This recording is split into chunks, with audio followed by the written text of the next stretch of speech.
What is up, everybody? Welcome back to the Stateside Gunner podcast. Been a minute. I hope you guys are doing well. So I'm recording this at 3 o'clock my time, September 25th. So the Bolton game just ended. So here's what I'm going to do on this one. We're going to talk about, obviously, the Manchester City game from Sunday, and then we'll wrap up with a little bit of more of what's going on and the Bolton game, obviously. So let's just dive right in. Manchester City, Arsenal. Arsenal heading to the Etihad for the first time since they got the 0-0 draw last season. After the Rivalry comments of how Arsenal went there to play for a tie, and there was only one team who wanted to win, I do not think that that was the case in this game. So starting with the lineup, obviously Calafiori coming in, as well as Timber staying. Ben White with a little bit of a knock. He ended up playing in the second half, but I thought overall I really liked the look of Calafiori at the left back position and Timber at the right back position. Calafiori had a rough go of it to start, but once he ended up getting his goal, I felt he bounced back. So let's just start by looking at how the tone was set in this game. Because as soon as the whistle blew for the we'll come back to that. But as soon as the whistle blew to get the game underway, Kai Havertz starts running up, and Rodri basically stands there, waits for the contact, and goes down. I'm going to make a point later on this in particular, but I believe that this already is just showing the difference between this rivalry now. I think that City want to get in Arsenal's head quickly, and it's just not. I gotta say, guys, I really have loved Kai Havertz. He's grown on me for sure. I had to, he convinced me, and this is one of my favorite parts to his game is aggravating the other team and being that guy that if you were playing against him, you go, I hate that guy. But if he's on your team, you go, I love that guy. And so, yeah, from minute one, Rodri going down, holding his face, hoping to get something to happen, and nothing happened. Game plays on. I thought those first 15, 20 minutes of the game, Manchester City were dominant. And Arsenal really had to grow into the game. Haaland getting an early goal. Look, I just think I said this on one of my TikToks, but they pulled Arsenal's defense apart in a way that not many teams can, have, or will. But when you give Haaland the one-on-one opportunity like that, he's going to score it every time. 100th goal for Haaland, by the way, 100th Man City goal. That's insane. That just shows you the rate at which he's scoring over there. But I have to say, after that moment, I thought Haaland was relatively quiet throughout the game until the post-game stuff, which we'll, again, get to later. So moving on, I thought Arsenal really did kind of turn on about 15 minutes in, post the goal. And then you have Ricardo Calafiori pulling a finish out of his pocket that is just, it was a worldie of a finish. One touch, set it up, looked, and I think he knew it was going in when it went in because he turned to celebrate as soon as he shot that ball. People arguing that he didn't mean it, or, he meant it. I mean, I'm not sure what else that could have been. But when you look at the, the complaints that will come from this game in terms of the officiating standpoint, one of the arguments is that the referee did not allow Walker to get back into his position and blah, blah, blah, blah, blah. I'm not having it because Walker still was able to get back enough and Martinelli just beat him and played it back. And I'm not having the idea that that goal was caused by the ref. I'll argue with a Man City fan any day, but I don't have much sympathy for Walker in that situation. Nor do I feel that the way that the referee officiated that moment was what led to the goal. I mean, City defenders left Calafiori open. City defenders let Martinelli beat them and play it back to Calafiori. Like, I don't really know what more there is to say on that. I thought it was quite funny to see Pep Guardiola lose his cool a little bit and kick the chair on the bench. So clearly not happy with his team there. And then, I thought this is when really Arsenal grew into the game and really started to establish themselves as, we're not just here to roll over and hope to get a tie or whatever. They came to play. And So kept pushing on, kept pushing on. You have a header from Gabriel off a corner that he should have, I think, probably put away. And then after the first corner where Gabriel beat Doku, the one that he just missed, City decided, okay, well, we'll not put Doku on him. We're going to put Kyle Walker on him. And Kyle Walker proceeds to try to like tickle Gabriel and goof around with him. And Gabriel leaves him for dead and scores another crucial goal off a corner kick. And I can't get enough of Gabriel lately. I love the way that he plays. I love the energy that he brings, and just the attack minded, like, I'm going to go get this ball from this corner and I'm going to score. I think Arsenal need it. And he brings a very valuable, he's just a valuable piece of the Arsenal team. So moving forward, also, I don't know if you guys can hear that, but my dogs are going off right now. So apologies if you can hear that. They should chill out here in a minute. But moving on, this is where, the biggest point of the game happens. And it's when, first of all, we're now in stoppage time and we're going over the allotted stoppage time. Leandro Trossard commits a foul and then proceeds to run and tries to play the ball through to Martinelli. I think as I'm watching it, it looks like he's kind of bails out of it a little bit because he knew probably got called back for a foul. 0.98 seconds. 0.98 seconds between the whistle being blown and Leandro Trossard kicking the ball.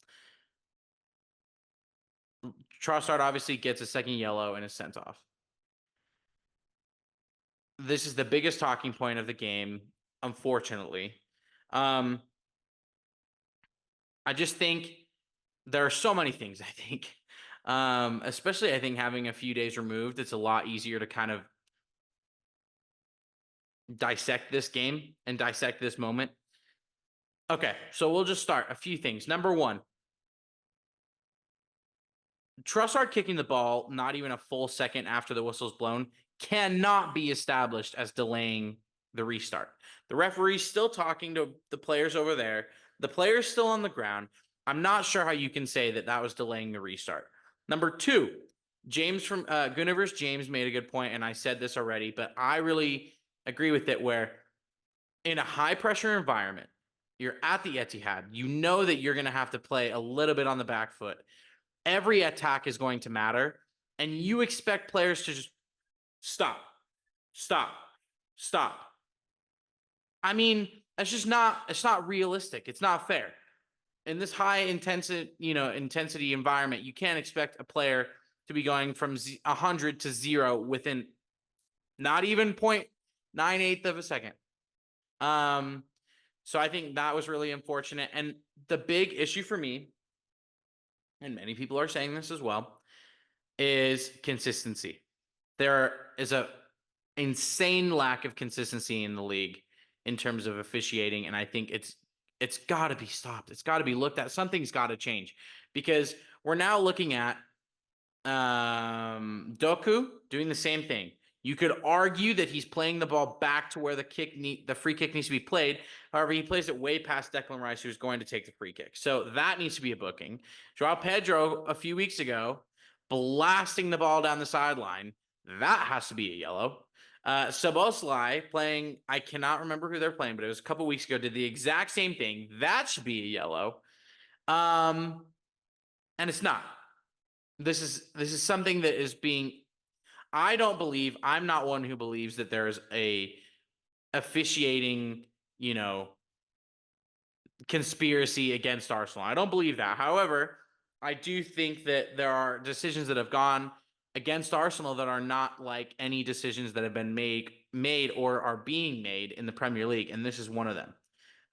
It has to stop, and it's got to change, and it's got to get better. That is 1000% the truth. Going off of that, though, I do think I put a little bit of the blame on Trossard. Not too much, but I do put a little of Leo. 3 weeks ago, we had the same exact thing happen, and Declan Rice was sent off. And we thought it was ridiculous then. You cannot give referees, especially Michael Oliver, you cannot give referees the opportunity to do something like that. You cannot give them that opportunity. And I think Mikel would have been frustrated with kind of what we're all frustrated with of you shouldn't be doing that because it gives them the opportunity, but really is it delaying the restart and you didn't give enough time in this and this and this. Did he think it was halftime? Did he, there are so many things to look at. So I really felt that the referee ruined the game at that point. And many people have argued, well, it's not the referee's job to make the game good. It's their job to enforce rules. Okay. But you look back at last season. Look back at last season when Mateo Kovacic makes 2 horrendous fouls and is not sent off. And then the referee was saying that he did not want to ruin a game. He did not want to ruin the game. Well, where is that consistency now a year later where you have, from a neutral standpoint, do you want to watch that game if that's the standard? Like if you're a West Ham fan, if you're a Brighton fan and you're turning this game on, or if you don't even watch the Premier League and you want to watch 2 of the best teams, is this really what you're complaining about? Oh, he kicked the ball 0.98 seconds after the whistle was blown. He should get a yellow card. Like this is nothing. Nobody asked for this to be something that we complain about. Unfortunate. So you head into the second half knowing you're going to be a man down. Arteta takes off Saka, which I believe was the right decision. It's unfortunate, but putting Ben White on and just literally defending for your lives. People will make the argument, and I've already had people in my comments. I've already had other people that go at me for it. Oh, you just sat and parked the bus. Yeah. Yes, we did. I'm not sure how many other teams, managers would not do the same situation. You're up 2-1 at the Etihad against Manchester City, a man down. I'm not sure how many teams are going to go, okay, well, fine, we'll still take it to them because you will get caught out. Manchester City are too good of a team to play. You cannot play the same with 10 men as you can with 11. It's just not going to happen. I applaud Arsenal in the way that they played in that second half, and I thought they showed a lot of heart, a lot of grit, a lot of determination. And this half, we'll get to the goal in a minute, but I really walked away from this game and that half thinking Arsenal can 1,000% win the league this year. 1,000%. If you can go to the Etihad with a man down and defend a 1-goal lead and you are upset that you didn't win, that says a lot. It says a lot. So, really, really, really proud of the boys for sticking in there throughout the whole second half and not giving City much of anything. And then they switched off. By the way, can somebody tell me where 7 minutes of stoppage time comes from in the second half?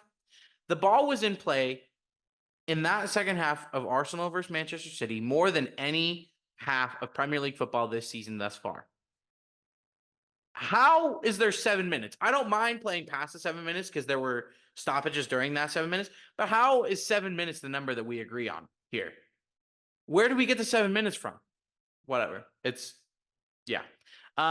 So switch off for a second and get a deflection. John Stones right there. And honestly, I think you're only a few inches away from David Raya making some crazy save where he's on the ground kicking it with his legs because it almost happened. And City tie the game. Their fans celebrate like crazy. And the game ends 2-2. So Manchester City fans, I ask you, I thought we weren't supposed to be celebrating draws here. Rodri, I ask you, sorry, I'm fortunate that Rodri's out for the season with an ACL injury, but that's not the point I'm trying to make. You got after Arsenal, Manchester City, fans, players, got after Arsenal for celebrating a draw last season, getting that 0-0 draw. And when that ball went into the back of the net, it was like they had just won another trophy in that moment. This will lead me on to my last point for this game, and is that I believe that Arsenal and Manchester City, the rivalry has increased, and I think that Arsenal are starting to get in Manchester City's heads. Erling Haaland has taken his little rivalry with Gabriel to the point where he's throwing the ball in the back of his head after a goal, and he's smashing into people at the very end of the game and talking smack with him. Like, Then you have, I will pull it up right now. You have Bernardo Silva after the game. I can get to the Akanji one later too. This is via the Mirror, but this is just where I'm getting the quote from Bernardo. Silva said there was only one team that came to play football. The other came to play to the limits of what possible to do and allowed by the referee. Unfortunately, but at the end, we got to draw the best we could get considering the context of the last moments of the match. We're not happy as we wanted the 3 points, but personally, I'm happy with the way that we came to play and face the game. I'm glad that we always enter the pitch and try to win every match. Like, dude, man, when you look at this, I mean, I'm just pulling up the comments, the Akanji comment, but like, you cannot argue in that first half when Arsenal are 11v11 and Arsenal are leading at your place. You cannot argue they did not come to win. And Arsenal were the better team at that time. And had they had 11 men on the pitch, I'm 100% confident in saying they would have held on to that lead, possibly extended it. So do not come out after the game saying that Arsenal did not play to win and that the referee was against you and that Arsenal's dark arts are bad. You are upset that you did not win. The onus was on you to win the game. You're at home. You have Holland on fire. Then you go up a man.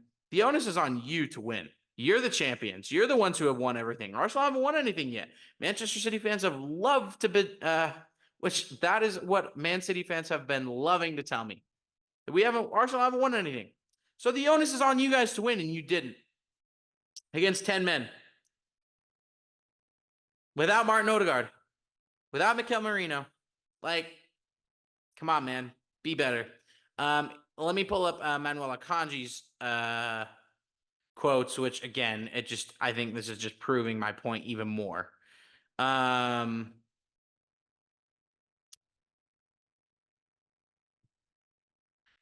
When questioned if Arsenal were the champions of the dark arts, Akanji responded, "I don't think that there are many better than them at it, but ultimately we always clinch the title, and I don't foresee this year being any different. In every clash, every free kick awarded, they hit the deck. Players fall only to spring back up, sprint back again, fall once more. One of their team even instructed the keeper to hit the deck, and so on." I mean, there's nothing that we can do about it. Ultimately, it's down to the referee to manage these situations throughout the season. But yeah, there's nothing else we can do about it. That's what they're aiming for every time you face them. That's what they're after. The drama, going hard in clashes, defense, 11 players versus in their own box. Akanji added, "With the time wasting, we cannot control this. It's up to the referee." Look, dude. Like, get over it. Get over it. And I just think this is showing a different level of frustration for Manchester City too, because I think before they were like, all right, little bro, that was cute. Like, you've been having your fun, but we're the guys now. And you have now gone 4 consecutive times without beating Arsenal. You're getting pissed off that you can't beat us. We haven't beat you either. We beat you at home last season. Arsenal beat you at home last season, and Arsenal beat you in the Community Shield, but you haven't beaten Arsenal in a minute. So I personally believe that Manchester City are getting upset and that Arsenal are now in their heads. And I love to see it. Overall, a performance to be proud of. It was gut-wrenching to see that goal go in at the end.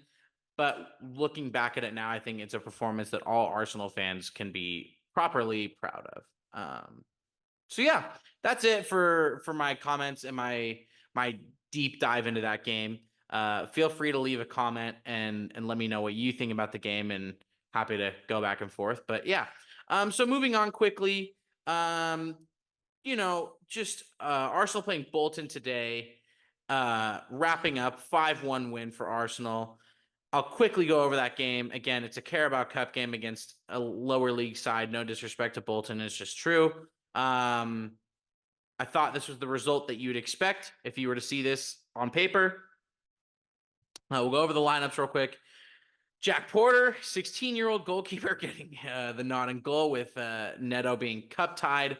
And it seems like people were saying, or I was reading, that Raya had a slight thigh injury, but it was more precautionary than anything, having him ready for Saturday.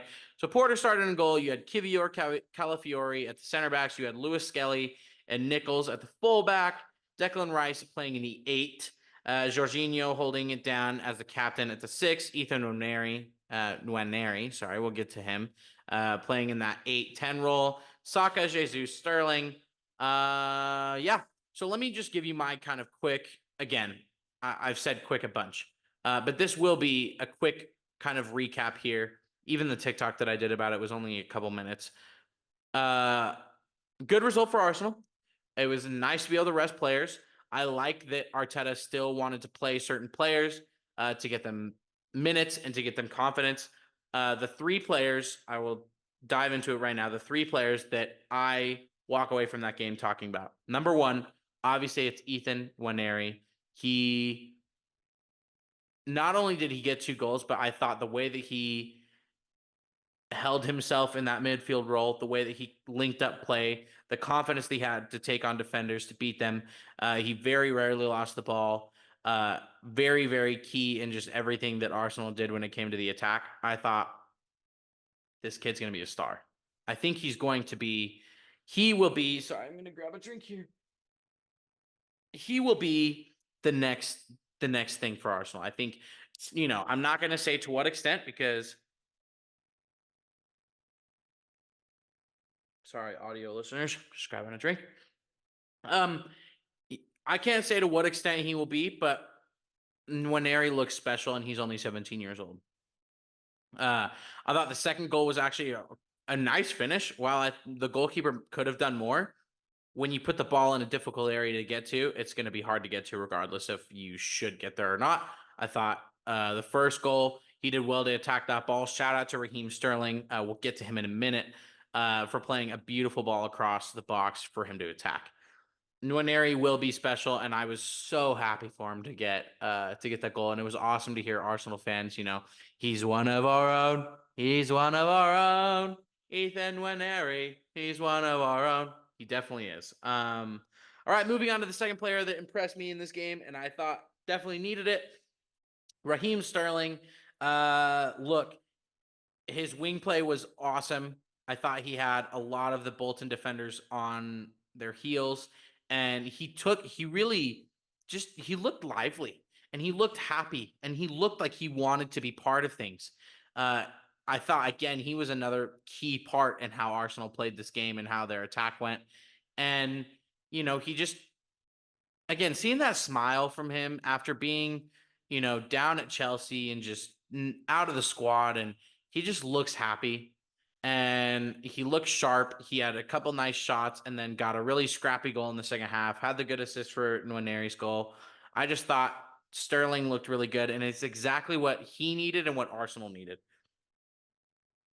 His couple cameos so far in the Premier League have not looked great. I will be honest. I will be the first to hold my hands up and say he has not looked great in his cameos so far, but I think that Arteta giving him this opportunity to start and play almost the whole game. I mean, I think he came out around the 70th minute or so. Giving him that opportunity to play the whole game against a lesser opposition. No, again, this is no disrespect to Bolton when I say that. It's just factually correct. I think it was a perfect opportunity for him, and I thought he really showed what he's capable of when he's on it. And hopefully we get to see him this weekend against Leicester. I think this is the perfect platform for him to go and have a good cameo there. Finally, wrapping up with the players that impressed me, I thought that Josh Nichols looked incredible. He was heavily involved in the first half, defensively and just in possession and build-up play. There were a couple times where he had a misplaced pass, or a guy got past him, but I think it's it is also because the amount to which he was being involved. They were involved. He was involved in basically almost everything in that first half. Other than when it got to Sterling's side, I thought Nichols was an important piece in the build-up play, and I thought he played much like what we would want a Ben White to play like, or a Urian Timber. I really, really have liked Nichols, and I told you guys I was out. When I was out in LA to see the friendly against Manchester United. While I understand it's a friendly, you're still able to take massive takeaways from the games, and my takeaways were Nichols and Nwaneri, and I will stand by them. Nichols looks ready, and he's still just a young kid, and if if Arsenal are playing, let's just say a mid-table team, playing a West Ham at home or a Fulham at home or a Bournemouth away or something like that, I would be comfortable if Josh Nichols came on as a sub. I would not be uncomfortable. I really, really like the way that he plays. I think he's learning a lot. He must be learning a lot from watching Ben White play and Timber and just, working with the team.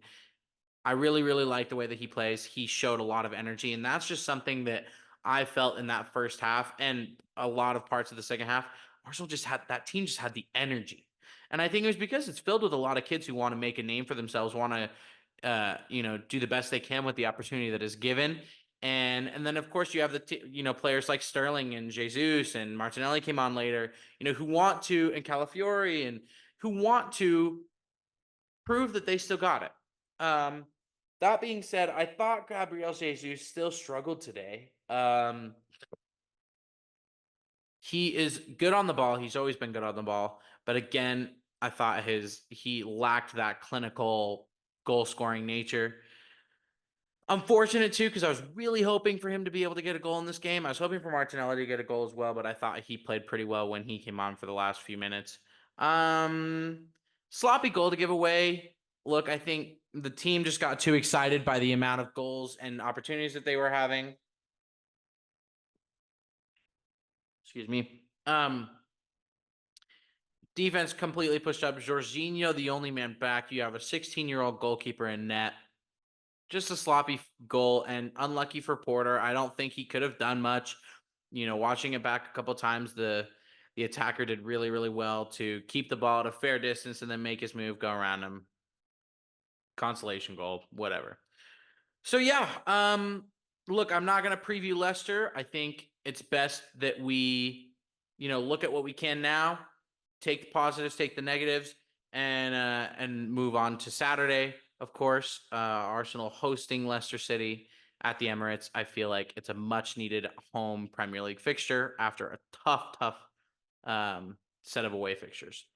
So yeah, I think that's going to do it for today's episode. As always, if you want to leave a comment, if you want to ask a question, you want to have a conversation, be sure to comment and leave something for me, and I will be sure to get to it. I love to interact with anybody on TikTok too. If you're talking smack, I love it, man. I love being able to interact with people and go back and forth. So yeah, as always, I appreciate you guys viewing or watching or however you're consuming this. And yeah, be sure to go give the socials a follow and check out what I'm doing on all of those. And I will catch you on the next one.